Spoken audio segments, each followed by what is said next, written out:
Mon père se pencha si près que je pus sentir son eau de Cologne et murmura d'une voix tranchante comme une lame. Pourquoi es-tu même ici?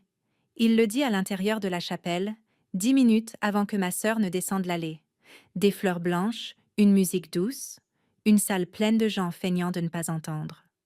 J'étais déjà en train de me tourner pour partir, tendant la main vers la porte, quand le marié devint pâle. Pas un pâle nerveux, un pâle de champ de bataille. Il se précipita vers son père sur le premier banc et murmura « Papa, c'est elle ».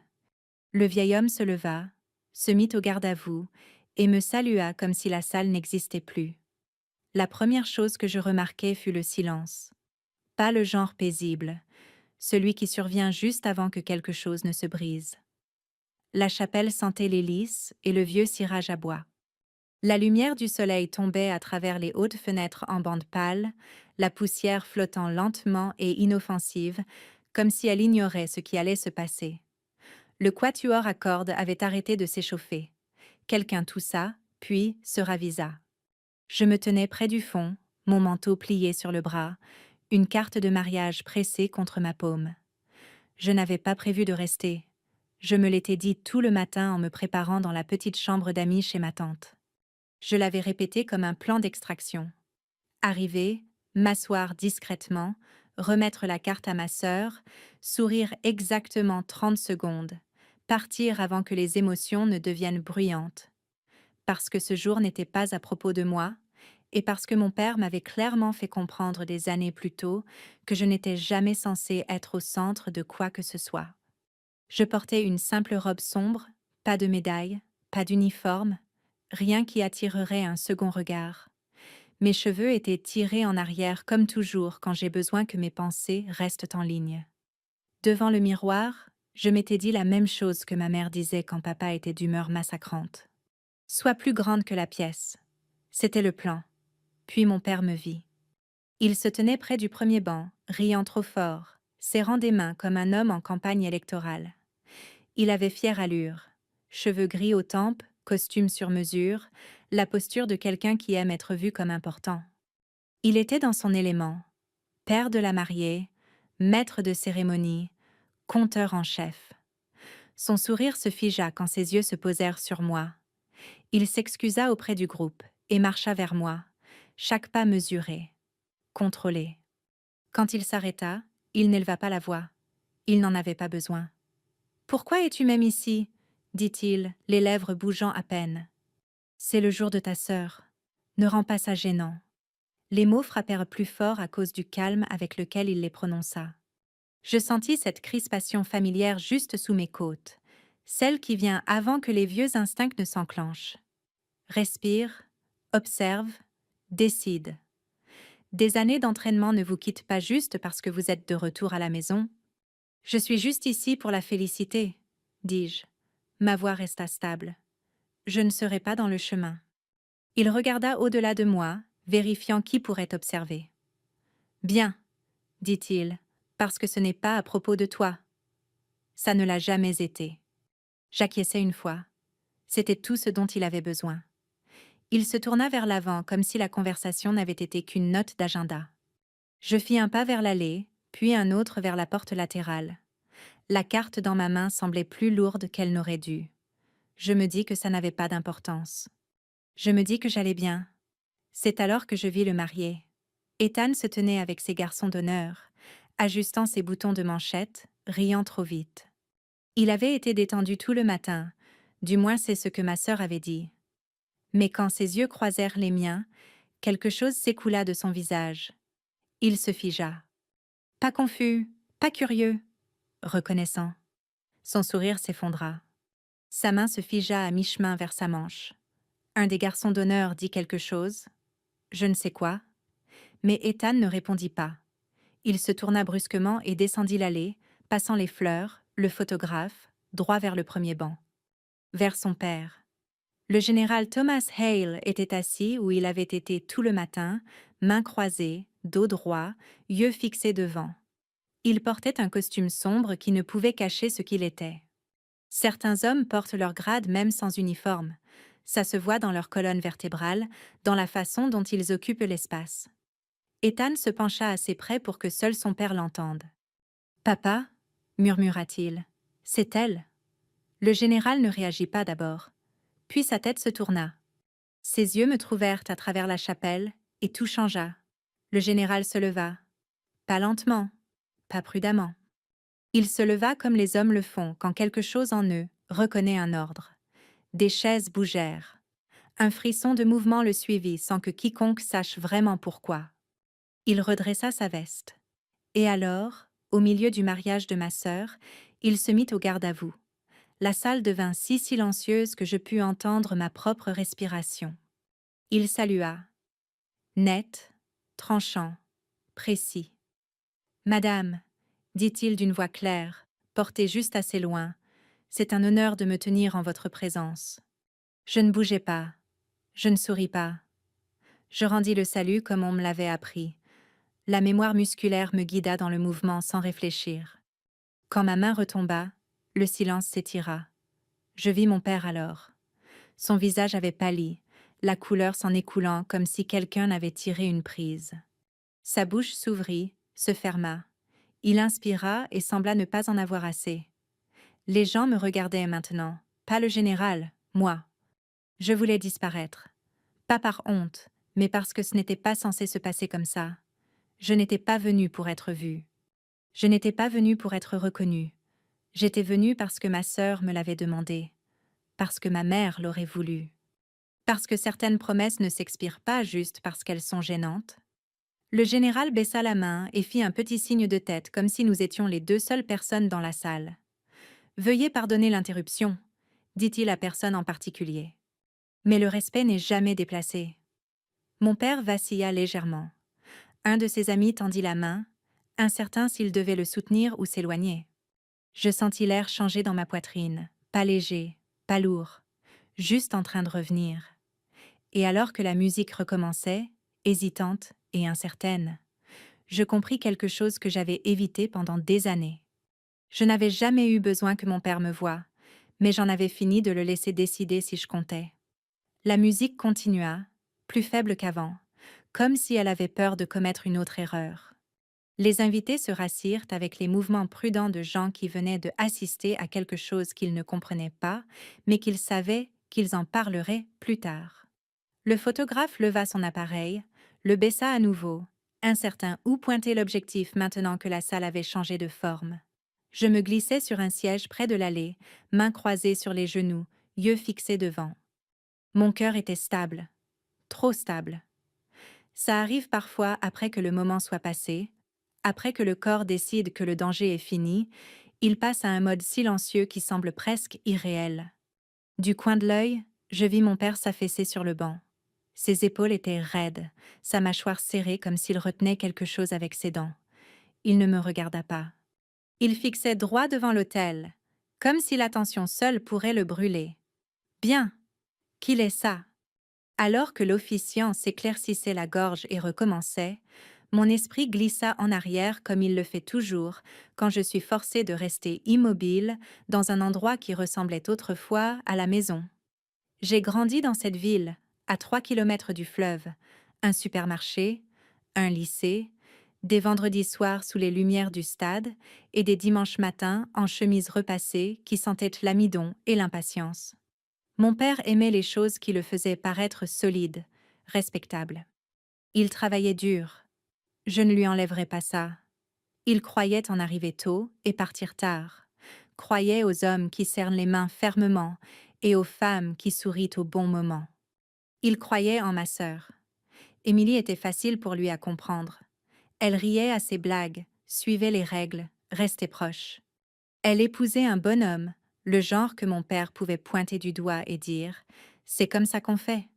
J'étais l'autre, la difficile, la silencieuse, la fille qui posait trop de questions et ne savait pas quand arrêter de pousser. Quand je lui ai dit à 19 ans que je m'engageais, il m'avait regardé comme si j'avais annoncé que j'allais sur la lune. « Pourquoi faire ?» demanda-t-il. « Tu n'es pas faite pour ça. Je n'ai pas discuté. Je n'ai pas expliqué. » J'avais déjà appris que les explications étaient juste des invitations pour qu'il me dise pourquoi j'avais tort. Ma mère s'était tenue dans l'embrasure de la porte essuyant ses mains sur un torchon, yeux fatigués mais gentils. Plus tard ce soir-là, elle s'assit au bord de mon lit et dit « Ton père mesure la valeur d'une façon qui laisse certaines personnes dehors. Ne laisse pas ça te rendre petite. » J'ai porté ces mots avec moi plus longtemps que n'importe quoi d'autre. L'entraînement était dur, mais honnête. Tu faisais le travail ou pas? Le grade ne se souciait pas du charme. Le respect se gagnait une décision silencieuse à la fois. J'ai appris à garder ma voix égale, mes mouvements efficaces, mes promesses peu nombreuses et tenues. Quelque part en chemin, les gens ont commencé à écouter. Je n'ai jamais dit à mon père les commandations, les nuits tardives, les missions qui ne faisaient pas les nouvelles parce que rien n'allait mal. Quand il demandait ce que je faisais, je gardais ça simple. J'aidais les gens, disais-je. Il acquiesçait, satisfait et changeait de sujet. Dans sa version de ma vie, j'étais quelque chose de vague et d'insignifiant. Cette version était plus facile pour lui à porter, alors je l'ai laissée. L'officiant demanda à tous de se lever. Émilie apparut au fond de la chapelle, radieuse, bras passés au travers de celui de notre oncle. Elle était belle, vraiment. Quand elle croisa mon regard, elle sourit, petit, nerveux, réel. Je souris en retour. Quoi que ce soit d'autre qui arrive aujourd'hui, je voulais qu'elle ait ce moment intact. Alors qu'elle atteignait l'avant, je sentis un mouvement à côté de moi. Le général s'était légèrement tourné sur son siège. Il ne me regarda pas, mais sa présence était inconfondable, comme une pression stable dans la salle. Les hommes comme lui ne remplissaient pas l'espace par accident. Ils le faisaient en étant exactement où ils étaient censés être. Les vœux commencèrent, des mots sur l'amour et la patience, et se choisir chaque jour. J'écoutais, vraiment écoutais, et sentis quelque chose se desserrer dans ma poitrine. C'était bien, c'était juste. Et pourtant, je pouvais sentir mon père se défaire quelques rangs devant. Quand l'officiant les prononça mariés, la salle expira. Des applaudissements éclatèrent, réels cette fois. Émilie rit à travers ses larmes. Ethan l'embrassa, le soulagement écrit sur tout son visage. Alors que les gens se levaient et se tournaient, le général se leva à nouveau. Pas brutalement cette fois, mais délibérément. Il fit face à mon père. « Monsieur Walker », dit-il, voix basse mais inconfondable. Mon père leva les yeux, surpris comme un homme appelé par le mauvais nom. « Oui », dit-il. Le général tendit la main. « Merci de nous accueillir aujourd'hui. » « Votre fille a bien choisi. » Mon père prit la main automatiquement. Sa poigne était ferme, trop ferme. « Merci, » dit-il, retombant sur les bonnes manières comme sur une bouée. Puis le général ajouta « Votre autre fille. Elle a servi ce pays avec distinction. » Ce n'était pas une accusation. Ce n'était pas une louange destinée à blesser. C'était un constat. Mon père déglutit. Il s'arrêta, essaya à nouveau. Je ne réalisais pas. Le général acquiesça une fois. Beaucoup ne le font pas. Ça ne change pas la vérité. Il relâcha la main de mon père et se tourna vers l'allée alors que les invités commençaient à sortir. Je restai assise un moment, laissant la salle se vider autour de moi. Je ne me cachais pas. Je choisissais mon timing. C'est une autre chose que le service vous enseigne. Bougez quand ça compte. Quand je me levai, mon père se tourna. Nos yeux se croisèrent. Pour la première fois en des années, il semblait incertain. Pas en colère, pas méprisant. Incertain. Et je compris alors que quoi que ce soit qui vienne ensuite n'avait pas besoin d'être bruyant. Ça avait juste besoin d'être honnête. La salle de réception n'était qu'à une courte marche de la chapelle, mais elle semblait un pays différent. Le plafond était plus bas, les lumières plus chaudes, des tables rondes remplissèrent l'espace. Des nappes blanches tendues bien serrées, des cartons de placement alignés avec l'optimisme prudent de gens qui croyaient que l'ordre pouvait empêcher les surprises. Quelque part près du bar, un haut-parleur bourdonnait, incertain s'il était censé jouer de la musique encore. Je pris un siège au bord de la salle, assez près pour voir ma sœur sans être au centre des choses. Ça avait toujours été ma position dans cette famille, proche mais pas nécessaire. Le général se tenait près de la fenêtre, parlant doucement avec Ethan. Leurs têtes étaient si proches, voix basse. Je captais des fragments en passant. Des mots comme timing et respect, et pas aujourd'hui. Ethan acquiesça, reconnaissant et accablé à parts égales. Mon père planait près de la table d'honneur, entouré de parents qui semblaient soudain moins sûrs de leur position.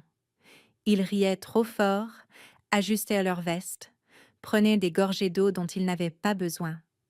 Personne ne mentionna ce qui s'était passé dans la chapelle, mais ça planait sur la salle comme une météo. Je me concentrais sur ma respiration, inspirer par le nez, expirer par la bouche. Ce n'était pas un champ de bataille. Aucune décision n'avait besoin d'être prise en 60 secondes ou moins. Pourtant, mon corps se souvenait de ce que ça signifiait d'être observé. Une serveuse posa un verre d'eau devant moi. « Puis-je vous apporter autre chose ?» demanda-t-elle, voix douce. « Non, merci, » dis-je. « C'est parfait. » Elle sourit, soulagée, et passa à autre chose. De l'autre côté de la salle, le général croisa mon regard et fit un petit signe de tête. Pas un ordre, pas une convocation. Une reconnaissance. Je le rendis et restai où j'étais. Je n'avais pas besoin d'être près de lui pour sentir l'effet qu'il avait déjà eu. Les gens commencèrent à s'asseoir. Des fourchettes tintèrent. Le murmure bas des conversations revint, prudent d'abord, puis gagnant en confiance. Une chanson commença à jouer. Quelque chose de doux et familier. Le genre de mélodie destinée à empêcher les émotions de déborder. Mon père finit par se détacher de son groupe et s'approcha de ma table. Il s'arrêta à quelques pas, comme s'il y avait une ligne invisible qu'il n'était pas sûr de pouvoir franchir. « Je ne savais pas, » dit-il. Je levai les yeux vers lui. Vraiment regarder. Les rides autour de ses yeux semblaient plus profondes que dans mes souvenirs. Ses mains, autrefois si stables, tremblaient légèrement à ses côtés. « Je ne me cachais pas, » dis-je. « Tu n'as pas demandé. » Sa mâchoire se serra. « Ce n'est pas juste. »« Non, » acquiesçai-je. « Ce ne l'est pas. » Il ouvrit la bouche, la ferma, essaya à nouveau. Cet homme, il n'avait pas à faire ça. Faire une scène. Il ne l'a pas fait, dis-je. Il a montré du respect. Mon père jeta un coup d'œil autour, vérifiant qui pourrait écouter. Devant tout le monde. Devant la vérité, dis-je. Il tressaillit. Pendant un moment, je pensais qu'il pourrait élever la voix, retomber sur les vieux schémas, dédain, blâme, contrôle. Au lieu de ça, il regarda au-delà de moi vers les fenêtres, où le général se tenait maintenant seul, mains jointes derrière le dos. « Qui es-tu pour lui ?» demanda mon père. Je considérai la question. « Une ancienne subordonnée, » dis-je. « Une collègue, une personne en qui il a confiance. » Mon père expira lentement. « Tu aurais pu me le dire. » Je croisai son regard. « Tu ne voulais jamais l'entendre. » Les mots atterrirent entre nous, lourds, mais vrais. Je ne les adoucis pas. Je ne les aiguisai pas non plus. Le silence s'étira. Puis, de l'avant de la salle, quelqu'un tapa sur un verre. Émilie se leva, radieuse et rayonnante, et remercia tout le monde d'être venu. Elle parla d'amour et de famille, et de combien elle était reconnaissante d'être entourée de gens qui comptaient. Ses yeux trouvèrent les miens. Elle sourit. Mon père suivit son regard. Quelque chose dans son expression changea. Pas l'acceptation, pas encore, mais la reconnaissance. Le genre qui vient quand une histoire que vous vous êtes racontée pendant des années finit par craquer sous son propre poids. Le dîner fut servi. Les assiettes passèrent. Le rythme de la réception prit le dessus, portant tout le monde en avant qu'il soit prêt ou non. À mi-repas, le général se leva. Il ne tapa pas sur un verre. Il n'éleva pas la voix. Il se leva simplement, et la salle se tut comme si elle répondait à un signal que personne n'avait consciemment entendu. « Je serai bref, » dit-il. « Aujourd'hui est à propos d'Émilie et Ethan, et je ne leur enlèverai pas ça. Mais je serais négligent si je ne disais pas une chose. » Il posa, yeux balayant la salle, pas cherchant, simplement reconnaissant. « Le service ne ressemble pas toujours à ce que les gens attendent, » continua-t-il. « Parfois c'est bruyant, parfois c'est visible. Souvent ni l'un ni l'autre, mais c'est toujours digne de respect. » Il se tourna légèrement, juste assez pour que sa ligne de vue m'inclût. Il y a des gens parmi nous qui ont porté un poids que nous ne comprendrons jamais pleinement, qui ont pris des décisions qui ont assuré que d'autres puissent rentrer chez eux, qui ont fait leur travail sans applaudissements et sont ensuite retournés à leur vie tranquillement. Un silence s'installa sur les tables. Je demande seulement que nous honorions ce genre de service quand nous le voyons, dit-il, surtout quand il appartient au nôtre. Il inclina la tête une fois et s'assit.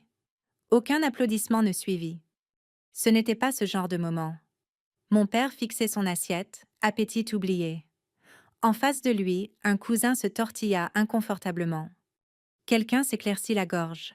Le groupe recommença à jouer doucement, donnant à la salle la permission de respirer. Je sentis la sensation familière dans ma poitrine. Pas triomphe, pas soulagement. L'air revenant. Après le dîner, alors que les gens se dirigeaient vers la piste de danse, le général s'approcha de ma table. « Puis-je » demanda-t-il, désignant la chaise à côté de moi. « Oui, monsieur » dis-je automatiquement, puis me rattrapai. « Bien sûr. » Il sourit un peu. « Vieilles habitudes. »« Elles nous gardent en vie » dis-je. Il acquiesça. « Ton père lutte. »« Ce n'est pas nouveau » dis-je. « Non » acquiesça-t-il, « mais ça pourrait être nécessaire. » Je considérais ça. Je ne suis pas venu pour le punir. « Je sais » dit-il. « Tu es venu parce que c'était juste. » Ça, plus que toute autre chose, desserra quelque chose en moi. De l'autre côté de la salle, mon père nous observait, pas avec colère, avec quelque chose de plus proche de la peur. Pour la première fois, il n'était pas sûr de sa position. Et moi non plus. Le groupe joua quelque chose de lent et familier, une chanson destinée à inviter les gens sur la piste de danse sans les forcer. Des couples se levèrent, des chaises raclèrent doucement, le rire revint en couche prudente. De loin, la réception semblait normale à nouveau. Les mariages ont une façon d'insister sur la joie, même quand la vérité vient de réarranger la salle. Je restai assise. Pas parce que j'avais peur de ce qui pourrait venir ensuite, mais parce que je savais mieux que de précipiter un moment qui était encore en train de se dérouler. Certaines choses ont besoin d'espace. Certaines vérités ont besoin de se poser avant d'être comprises. Le général resta à côté de moi, posture détendue maintenant, mains reposant lâchement sur ses genoux. Sans la formalité de la chapelle, il semblait plus âgé, lignes gravées par le temps et des années de responsabilité, mais aussi plus léger, comme si le salut avait libéré quelque chose de longtemps retenu. « Tu n'avais pas à rester » dis-je doucement. « Ce n'est pas une affaire de famille pour toi. » Il secoua la tête une fois. « Non, mais c'est une affaire de respect. Et ça, c'est mon domaine. » Je laissai ça reposer. De l'autre côté de la salle, Ethan dansait avec Emily, sa main stable dans son dos, son sourire réel cette fois. Il croisa mon regard brièvement et fit un petit signe de tête, pas exactement de la gratitude, mais une reconnaissance. Quoi qu'il ait reconnu dans la chapelle, ça n'avait pas disparu. Mon père traînait près du bar, boisson intacte en main. Il semblait déplacé maintenant, comme un homme qui s'était préparé pour un rôle et se retrouvait soudain dans la mauvaise pièce. Toutes les quelques secondes, son regard se posait sur moi, puis s'en détournait, comme si le contact pourrait exiger quelque chose qu'il n'était pas prêt à donner. Le général suivit ma ligne de vue. « Il a construit une version de toi avec laquelle il pouvait vivre, » dit-il. « Les gens font ça quand la vérité défie leur sens du contrôle. » Je souris faiblement. Cette version était plus facile. « Pour lui, » dit le général. Un serveur passa, portant un plateau de flûte de champagne. Le général en prit une et me la tendit sans demander. Je l'acceptai plus pour le geste que pour la boisson. « Tu sais, » continua-t-il, pendant des années. Les gens parlèrent d'un officier qui avait rerouté une opération en train de s'effondrer sans ordre, sous le feu, et avait sorti tout le monde. Pas de nom, juste des histoires. Certains pensaient que c'était exagéré. Certains pensaient que c'était impossible. Je regardais les bulles monter dans mon verre. Les rumeurs voyagent plus vite que les faits. C'est vrai, acquiesça-t-il, surtout quand les faits appartiennent à quelqu'un qui ne fait pas de publicité. Je me souvins de cette nuit aussi clairement que si elle se déroulait à nouveau. Le bruit, la poussière, la radio crépitant avec des ordres à moitié formés. Le moment où attendre la permission aurait coûté des vies. Je ne l'avais pas pensé comme du courage. Je l'avais pensé comme des maths. Temps contre personne, risque contre certitude. J'avais choisi. Tu as sauvé mon fils, dit le général. Je levai les yeux. Il croisa mon regard, plus de cérémonie dans sa voix maintenant. Pas directement, mais l'unité que tu as sortie, ils ont tourné en avant 3 mois plus tard. Il était avec eux. Je ne le savais pas. Il m'a parlé de l'officier que tout le monde appelait le fantôme, continua le général. Celui qui a pris la décision et a disparu dans le système. J'expirai un souffle que je n'avais pas réalisé retenir. Je n'essayais pas de disparaître. Je sais, dit-il. Tu essayais d'avancer. De l'autre côté de la salle, mon père posa son verre trop fort sur le bar. Le son porta. Il tressaillit à sa propre maladresse. Le général se leva. Je devrais lui parler. Je me tendis. Tu n'as pas à. Je veux, dit-il doucement. Pas pour le corriger, juste pour lui dire ce qu'il a eu à côté de lui toutes ces années.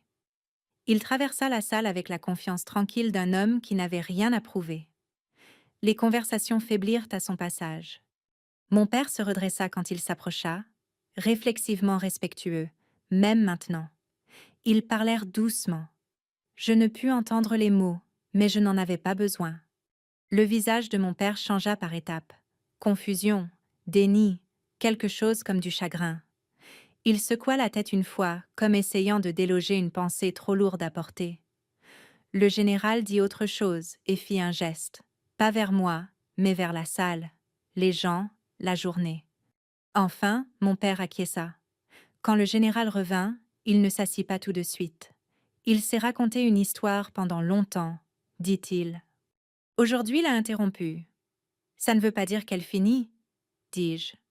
Non, acquiesça-t-il, mais elle craque. Mon père s'approcha alors, pas lent, posture prudente. Il s'arrêta devant moi, yeux fixés quelque part près de mon épaule. Je ne savais pas, dit-il à nouveau. Cette fois, les mots sonnaient différemment, moins sur la défensive, plus creux. Je me levai. Nous étions presque de la même taille maintenant. Ça semblait étrange. Tu savais ce que tu voulais savoir, dis-je. C'était assez. Il déglutit. Tu aurais pu être. Il s'arrêta, essaya à nouveau. Je pensais que tu avais choisi quelque chose de plus petit. Je soutins son regard. J'ai choisi quelque chose de réel. Le silence nous enveloppa, pas hostile, juste honnête. Le général recula, nous donnant de l'espace. Il n'avait pas besoin d'assister à cette partie. Je n'ai pas besoin que tu comprennes, dis-je enfin. J'ai besoin que tu arrêtes de prétendre que je n'existe pas, sauf quand ça t'arrange. Les épaules de mon père s'affaissèrent légèrement. Je ne sais pas comment réparer ça. Je ne te demande pas de le faire, dis-je. Juste ne le brise pas à nouveau. Il acquiesça une fois. C'était tout ce qu'il pouvait gérer. Alors qu'il s'éloignait, je sentis ça à nouveau. Ce subtil changement, ce calme interne. Pas une victoire, pas le pardon. Juste le poids se levant assez pour respirer. L'annonce du découpage du gâteau fut comme une bouée. Les gens applaudirent trop avidement, reconnaissant d'avoir quelque chose d'ordinaire à faire avec leurs mains. Les chaises bougèrent. Les téléphones sortirent. Le glaçage fut admiré avec un sérieux qu'il ne méritait pas. La salle se pencha à nouveau dans la célébration, comme un corps se penche dans un bain chaud, prudent d'abord, puis soulagé. Je me tenais près du bord de la piste de danse, regardant ma sœur rire alors qu'Ethan essuyait du glaçage de son nez avec son pouce. Elle leva les yeux au ciel vers lui, affectueuse et sans garde. Pendant un moment, les années entre nous disparurent. Nous étions juste 2 filles à nouveau, pieds nus dans la cuisine, volant de la pâte du bol pendant que notre mère feignait de ne pas remarquer. Ce souvenir vint avec une douleur familière. Le général resta proche, mais sans planer. Il comprenait la proximité mieux que la plupart des gens, comment la présence peut réconforter ou encombrer selon la façon dont elle est offerte. Quand il parla, ce fut bas, destiné à moi seule. « Tu as bien géré ça, dit-il. » « Je n'ai pas beaucoup dit, répondis-je. Exactement. De l'autre côté de la salle, mon père observait le découpage du gâteau avec une attention forcée. Ses mains étaient jointes si fort que ses jointures étaient pâles. Toutes les quelques minutes, il jetait un coup d'œil vers moi, puis ailleurs comme si peur que ses yeux le trahissent. Bien. Qu'il s'y assoie. Le DJ s'éclaircit la gorge dans le micro, annonçant la première danse. Les lumières baissèrent légèrement. Les couples se rapprochèrent. La salle s'adoucit au bord. C'est alors que le général s'avança. Il n'alla pas au micro tout de suite. Il attendit que la musique finisse, que les applaudissements s'estompent, que les gens se tournent naturellement vers leur siège. Puis il croisa le regard du DJ et fit un petit signe de tête. 30 secondes. C'est tout ce qu'il fallut. Mesdames et messieurs, dit le DJ, incertain mais obéissant, si je pouvais avoir votre attention juste un moment. Le général prit le micro, l'ajusta une fois, puis le laissa. Il n'avait pas besoin d'amplification. Il avait le genre de voix qui portait parce qu'elle était habituée à être écoutée. « Je ne vous retiendrai pas, » commença-t-il. « Aujourd'hui appartient à Emily et Ethan, et ils nous ont donné quelque chose de bon à célébrer. » Il posa, laissant la salle s'installer. « Mais j'aimerais dire une chose, » continua-t-il, « parce que parfois un mariage rassemble des vérités qui ne partagent pas souvent le même espace. » Quelques personnes se tortillaient sur leur siège. Mon père devint très immobile. J'ai passé la plupart de ma vie dans des salles où les décisions sont prises discrètement, dit le général.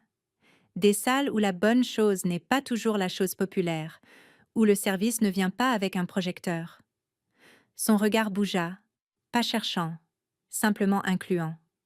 Il y a des gens parmi nous qui ont porté une responsabilité qui a changé des résultats, sauvé des vies, et ensuite rentré chez eux sans attendre de reconnaissance, dit-il. Ils ont fait leur travail parce qu'il fallait le faire, pas parce que quelqu'un regardait. La salle était silencieuse maintenant, pas le silence fragile d'avant. Celui-ci était attentif. L'importance, dit le général, n'est pas décidée par des listes d'invités ou des titres à la porte. Elle est mesurée par ce que vous faites quand ça vous coûte quelque chose. Il se tourna légèrement, juste assez pour que je sois dans sa ligne de vue sans être isolé. Aujourd'hui, dit-il, nous avons la chance d'être en présence de quelqu'un qui comprend ça mieux que la plupart. Pas de nom, pas de grade, pas de détails. Juste la vérité. Il inclina la tête une fois, rendit le micro au DJ et s'éloigna. Pendant un battement de cœur, rien ne se passa. Puis quelqu'un près du fond expira un souffle qu'il avait retenu. Une autre personne acquiesça lentement. Le son se propagea, pas des applaudissements, pas des murmures, juste l'expiration collective d'une salle qui avait retenu l'attention sans le savoir. Je le sentis me traverser, cette sensation familière. L'air revenant. Mon père ne me regarda pas. Il fixait la table devant lui, mâchoire serrée, yeux vitreux. Pour la première fois de ma vie, il semblait plus petit, pas diminué, mais dépouillé de l'armure sur laquelle il s'était appuyé pendant des décennies. Je ne ressentis pas de satisfaction. Je ressentis de la clarté. Le reste de la réception se déroula sans incident. Les gens dansèrent. Les enfants coururent entre les tables. Quelqu'un renversa du vin et rit trop fort à ce sujet. La vie reprit, réarrangée mais intacte. Plus tard, alors que les invités commençaient à dériver vers la sortie, mon père s'approcha de moi à nouveau. Il s'arrêta à portée de bras. « J'ai dit quelque chose de mal », commença-t-il. J'attendis. « Je l'ai dit sans réfléchir », ajouta-t-il. « La chose que j'ai dite plus tôt. »« Je sais », dis-je. Il déglutit. « Je ne le pensais pas comme ça à sonner. »« Je sais aussi, » dis-je, « mais l'intention n'efface pas l'impact. » Il acquiesça, lent et prudent, comme un homme apprenant une nouvelle langue. « Je ne comprends pas ton monde, » dit-il. « Je ne l'ai jamais fait. »« Je n'avais pas besoin que tu le fasses, » répondis-je. « J'avais besoin que tu ne le rabaisses pas. » Il ferma les yeux brièvement, puis les rouvrit. « Je ne sais pas comment réparer ce que j'ai cassé. Je ne demande pas de réparation, » dis-je. « Je demande une limite. » Il me regarda, vraiment regardé pour la première fois en des années. « Quel genre ? » « Une où tu ne décides pas de ma valeur basée sur ce qui a du sens pour toi, » dis-je. « Une où tu ne parles pas pour moi dans des salles où je me tiens. Il acquiesça à nouveau. Je peux essayer. C'est assez, dis-je. Pas le pardon, pas la réconciliation. Une ligne dans le sable. Le général apparut à côté de nous alors, comme convoqué par le timing seul. Monsieur Walker, dit-il, tendant une main. Merci de partager votre famille avec nous aujourd'hui. Mon père l'a pris, poigne ferme, mais pas agressive. Merci, dit-il, pour vos mots. Ils étaient simples, répondit le général. Les choses simples le sont souvent. Alors qu'il s'éloignait, mon père le regarda partir. Puis il se tourna vers moi. Je ne savais pas que tu comptais comme ça, dit-il. Je croisai son regard. Je comptais bien avant aujourd'hui. Il n'argumenta pas. Ça ressemblait à du progrès. De l'autre côté de la salle, Émilie me fit signe pour une photo. Je la rejoignis, souriant sincèrement maintenant, bras autour de sa taille, sa tête reposant brièvement contre mon épaule. Pour la première fois, je ne jouais pas. J'étais simplement présente. Et la salle savait enfin comment tenir ça. L'air de la nuit semblait plus frais qu'il n'aurait dû pour un début d'été. Il glissa sous mon col et le long de ma colonne, tranchant et propre comme le genre de froid qui éclaircit la tête. Je sortis de la salle de réception et me tins sous les guirlandes lumineuses drapées entre deux vieux érables, leurs ampoules bourdonnant doucement, des papillons de nuit tournoyant comme s'ils n'avaient nulle part ailleurs où aller. À l'intérieur, la musique gonfla à nouveau. Le rire montait et descendait en vagues faciles. Des vers tintèrent. Le mariage avait trouvé son équilibre et il continuerait sans moi tout à fait bien. J'avais besoin du silence. Je m'appuyais contre la rambarde et laissais mes épaules tomber. Pour la première fois de la journée, je ne me préparais pas à l'impact. Je ne scrutais pas les visages ou ne lisais pas les postures. J'étais juste debout, respirant. Des pas approchèrent de derrière, mesurés et familiers. « Tu as toujours aimé les bords, » dit le général. Je souris sans me tourner. Les bords en disent plus que le centre. Il me rejoignit à la rambarde, main reposant légèrement sur le bois. D'ici, nous pouvions voir le parking, les formes sombres des voitures alignées comme des animaux patients, la route au-delà disparaissant dans les arbres. « J'ai parlé avec ta sœur, » dit-il. « Elle est fière de toi. C'est assez pour moi, » répondis-je. Il m'étudia un moment, comme les commandants le font quand ils décident s'ils doivent dire quelque chose qui pourrait compter plus tard. « Tu comprends qu'aujourd'hui n'était pas à propos de correction, » dit-il. « C'était à propos d'alignement. »« Je sais, » dis-je. « Tu as mis les choses où elles appartenaient. » Il acquiesça. « Toi aussi. » La porte derrière nous s'ouvrit à nouveau. Cette fois, les pas étaient plus lourds. Je ne me tournai pas tout de suite. Je n'en avais pas besoin. Je pouvais sentir mon père avant de l'entendre, la tension familière, le poids des phrases inachevées. Il s'arrêta à quelques pas. « Je pensais que tu étais déjà parti, » dit-il. « Je l'ai presque fait, » répondis-je. Le silence s'étira entre nous, rempli seulement par le battement étouffé de la musique et le bruissement des feuilles au-dessus. « Je n'arrête pas de rejouer ça, » dit-il enfin, ce moment dans la chapelle. J'attendis. La façon dont il s'est levé, continua mon père. La façon dont tout le monde s'est arrêté. Je n'ai jamais vu quelque chose comme ça. Tu n'étais pas censé, dis-je doucement. Ce n'était pas pour toi. Il expira long et tremblant. J'ai dit quelque chose que je ne peux pas reprendre. Oui, dis-je, tu l'as fait. Il tressaillit mais ne recula pas. Je ne sais pas quand ça a commencé, dit-il. Cette distance. Tu étais toujours si silencieuse, si autonome. Je pensais que si je ne le voyais pas, ça n'arrivait pas. C'était pratique, dis-je. Il acquiesça, acceptant la vérité. Je ne savais pas comment être fière de quelque chose que je ne pouvais pas expliquer aux autres. Là, c'était la phrase sous toutes les autres. Je n'étais pas faite pour te mettre à l'aise, dis-je. J'étais faite pour faire le travail. Il frotta ses mains ensemble, une habitude nerveuse dont je me souvenais de l'enfance. Quand ta mère est tombée malade, dit-il, tu es intervenue sans qu'on te le demande. Tu as géré des choses que je ne pouvais pas. Je me suis dit que ça ne comptait pas comme de la force, que c'était juste du devoir. C'était de l'amour, dis-je, et de la discipline. Les deux peuvent exister. Il déglutit. Je t'ai échoué. Le mot plana là, fragile et rare. Je ne me précipitais pas pour remplir le silence. Certaines admissions ont besoin d'air autour d'elles. Je ne te demande pas de réparer le passé, dis-je. Je te demande d'arrêter de le réécrire. Il acquiesça, yeux brillants mais stables. Je n'attends pas le pardon. Je ne l'ai pas offert, dis-je, pas méchamment. Pas parce que je ne le ferai pas, parce que je ne sais pas encore. Il accepta ça aussi. Je ne veux pas te perdre, dit-il. Je me tournai alors, vraiment tournai, et soutins son regard pleinement.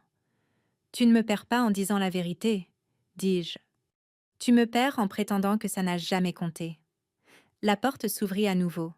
Émilie sortit, talons en main, cheveux légèrement défaits, visage rayonnant de joie et d'épuisement.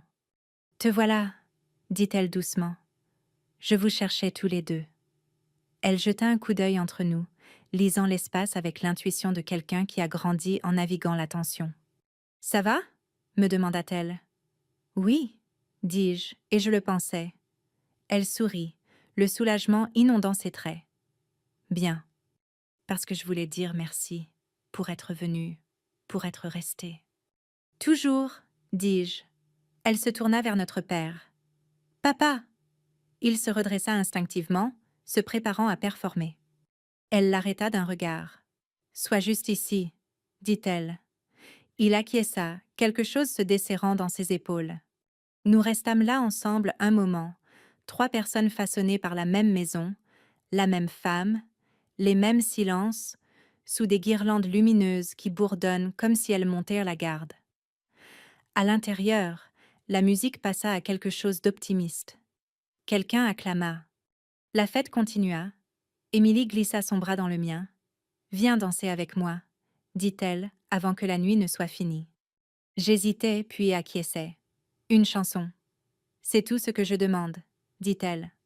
Alors que nous nous tournions vers la porte, mon père parla. Je ne le dirai plus, dit-il doucement. Ce que j'ai dit plus tôt. Je le regardais. Bien, il acquiesça. Tu mérites mieux. Ce n'était pas une excuse, pas tout à fait. Mais c'était un début. À l'intérieur, les lumières semblaient plus chaudes. La salle semblait différente, moins comme une scène, plus comme un endroit où les gens vivaient vraiment. Je dansais avec ma sœur, ris quand je marchais sur son ourlet, me laissais être vue sans armure. De l'autre côté de la salle, mon père nous observa. Il ne sourit pas largement. Il n'invita personne. Il observa juste. Et pour la première fois, c'était assez. Parce qu'à l'extérieur de la salle, sous les guirlandes lumineuses et le ciel ouvert, quelque chose avait changé. Pas bruyamment, pas dramatiquement, mais définitivement. La chanson finit sous des applaudissements chaleureux, et ma sœur me serra fort avant d'être tirée dans l'orbite des félicitations. Je dérivais vers le bord de la piste de danse à nouveau, pas par habitude cette fois, mais parce que j'aimais la vue de là. Du bord, on voit comment les choses bougent ensemble. Du bord, on peut dire quand quelque chose a vraiment changé. Le général croisa mon regard de l'autre côté de la salle et leva légèrement son verre. Pas un toast, une reconnaissance tranquille. Je le rendis et sentis un surprenant sentiment de clôture s'installer dans ma poitrine.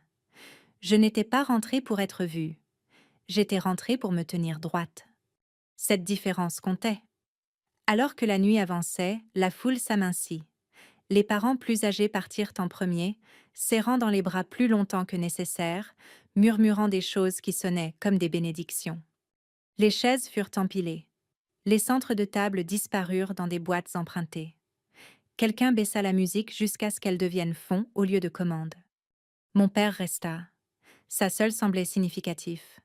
Il ne plana pas près de moi ou n'essaya pas de reclaimer le rôle d'hôte. Il aida une serveuse à porter des plateaux vides à l'arrière. Il plia une nappe avec une attention prudente, lissant les plis comme si l'ordre pourrait encore le sauver. Il se déplaça dans la salle comme un homme apprenant de nouveaux pas pour une vieille danse. Près de minuit, il s'approcha de moi une dernière fois. « Je pars, dit-il, tôt le matin.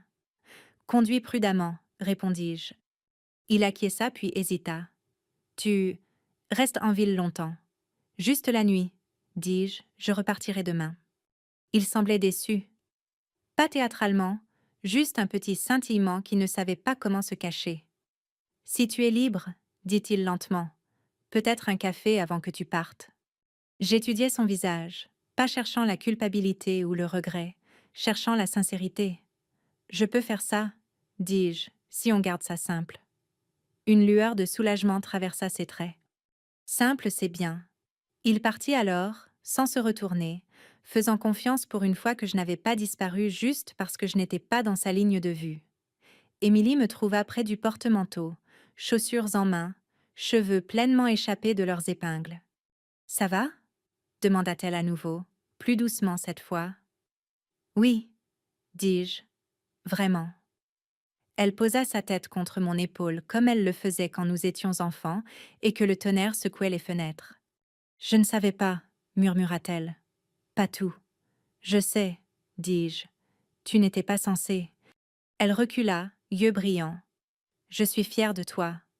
Ça me fit quelque chose de doux, quelque chose de durable. » Dehors, le parking était presque vide. Les guirlandes lumineuses scintillèrent alors que quelqu'un éteignit le disjoncteur. L'obscurité revint doucement et sans menace. Je conduisis avec les fenêtres entr'ouvertes, laissant l'air frais me laver.